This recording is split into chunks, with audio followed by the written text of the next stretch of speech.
Why did you make the data channel look like this place? I built this house as a shelter to weather any storm. A safe place. Not just for me, but for the art stored below. Cultural artifacts of incalculable value. Truly some of the greatest achievements of human civilization. And you wanted Beta to see them? Yes. Her upbringing was so cold and technical. I thought if she could experience Vermeer and Rembrandt, it would bring something else into her life. A heritage every bit as valuable as the scientific and technical data being drummed into her. I'm sorry I had to cut off contact, but I'll never regret sharing this house with her. She needed its shelter even more than I did.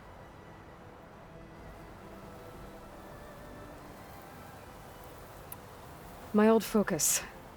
How did you find it, let alone repair it?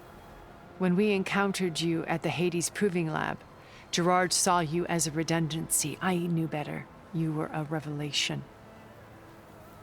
After your dramatic escape, bravo, by the way. Gerard and Eric assumed you were dead and gave up the hunt. I wasn't so sure. When the others were busy, I returned to the lab and searched for any trace of you. That's when I found this little treasure. Not easy to repair, but certainly worth the effort. As I watched your life unfold, you were like a splash of color on a worn canvas. What Liz was, and more. Did you show it to the others? Of course not. It was your actions that inspired me to defy them. It's worth noting that if I hadn't found it and watched its contents, I wouldn't have known to save you at the cauldron. You'd be dead. So I should be grateful? If you like.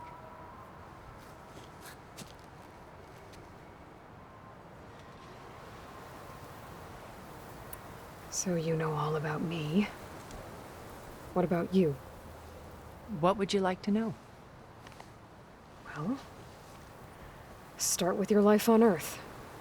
When I was 8, terrorists flooded my home city. Thousands drowned, my parents included. I was one of the few who survived. My guardian sent me to boarding school. Among my peers, I was the strange girl, the orphan to be avoided. All because of circumstances beyond my control. Oh. So we're a lot alike, huh? Aren't we? You were an outcast. But you didn't let that stop you from getting what you needed. Neither did I. I climbed my way out of desolation and used my wits to build a fortune. First, from the technical analysis of art and the detection of forgeries. Profitable expertise in those days. But as it turned out, the software I developed was even more useful for counterintelligence.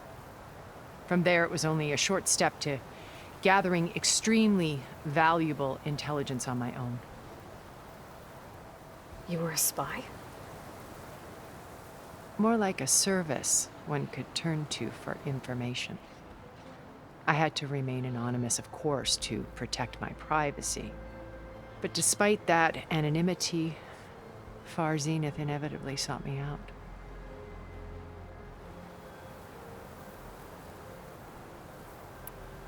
What happened when Far Zenith approached you? They painted an irresistible vision of humanity's future.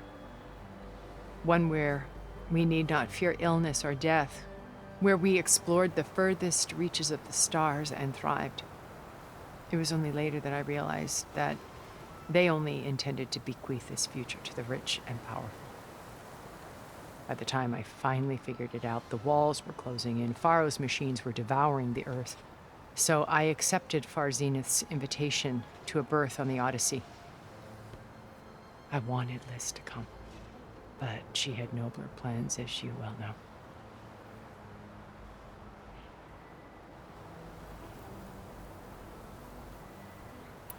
So you didn't know the other Zeniths were monsters until it was too late?